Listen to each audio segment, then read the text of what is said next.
In this video, I'm going to talk about why shooting with natural light is awesome. So I'm Daniel Norton, photographer in New York. I make videos like this about philosophy, technique, that kind of thing. If you're interested in photography or business and creative stuff, go ahead and subscribe and we'll get right to it. So if you've watched much of my videos, you might be surprised by me making that statement because I'm often talking about how you need to light things, and lighting things is what kind of being a photographer is about. And I do think that's true. That's not changing my mind. This isn't some radical change. But at the same time, the idea of being able to work with what's available to you and see the light is going to become really useful to you, especially if you want to work as a location shooter. So, for a few reasons. Before I get into that, though, I'll start by saying, so I was very much once I learned how to light or started to learn how to light, I became very much a lighting person, and I guess I still am. But at one point, I was living actually in Miami, and with this beautiful light everywhere, right? And working on a lot of commercial projects, and everything there is lit, and you shoot in chrome, and it's like this, it was really super produced. And I started looking at some photographers' works that I really liked. They were kind of a little bit more, a lot of black and white stuff, kind of a little bit more funky. And as I started looking more and more at it, I realized that these people were actually using natural light. Like they were finding really cool like pockets and areas of light that were evoking these like really interesting images, you know. So I thought, wow, that's super cool, and I went out and tried to do it. And I sucked at it, right? Because I was so much in tune with lighting stuff in the studio that I didn't know how to find or locate or work with the beautiful light that was around me. And it was funny. I made that realization and I said, well, I'm going to focus on this. So I started doing some test shoots, specifically not bringing any lights with me. What I would always do is I would, and to this day I do this, I would bring lights with me everywhere I go. And then if I could shoot, with some of them or less of them, whatever, I would do it. But I always had lights with me. But I made a change. I said, you know what? I'm going to shoot 100% with light I can find. And I'm going to make it work. And it didn't take me that long, because I was already an experienced photographer and whatever, and I really, put my mind to it. It didn't take me long to start to figure it out. And what was great about it was I really feel like learning how natural light or available light works allows you to create more interesting, lit shots. We'll call them lit shots, like, from a photography lighting point of view. Meaning that, like, I think when people learn how to light in photography, many people, I'm not one to use a lot of these different terms and stuff, they'll be like broad light, short light, butterfly, Rembrandt, blah, and they learn these like things, this is what you do, this is what you do.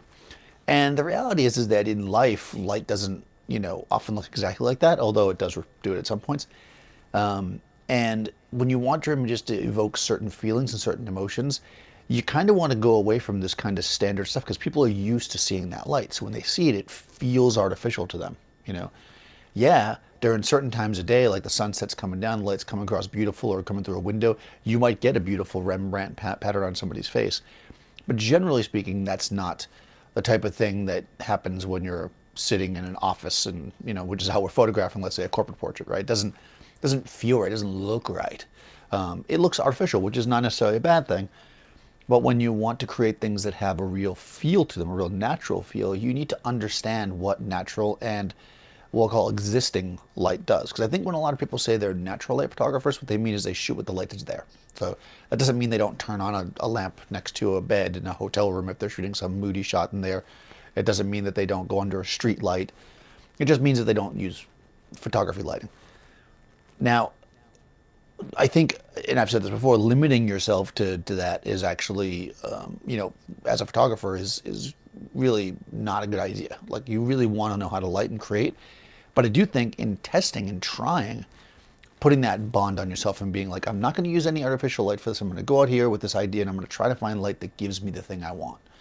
I think you'll find, even if you don't succeed in getting exactly what you thought you were going to get, you'll find that it'll improve your lighting because you will start to think about light differently because you can't just put it exactly where you want it. So you have to be like, okay, the light is like this, so I'm going to make this compromise. And sometimes that compromise actually produces a better photo than you originally thought, because it just does, because sometimes when we push ourselves beyond what we're thinking, it actually improves our work. So I think, of course, this time of year I always start thinking about it because it's getting cold.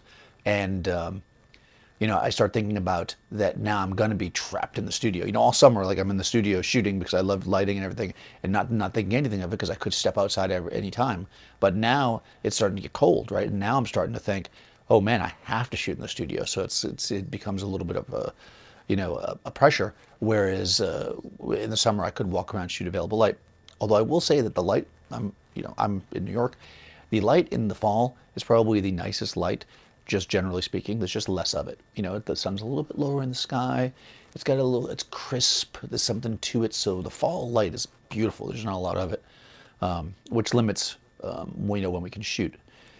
That's kind of a side thing. But anyways, I think what I would want you to get from this, if you've been watching a lot of my other stuff and now you're thinking, what, is that if you are lighting stuff, and you feel like you're finding you're not able to be as creative, or you find yourself doing the same thing all the time, put down the lights, get a subject, whatever it might be. It could be if you're a product photographer, it could be flowers, it could be a product, it could be it could be a person if you're a portrait photographer or a people photographer like me, and go out there in the available light.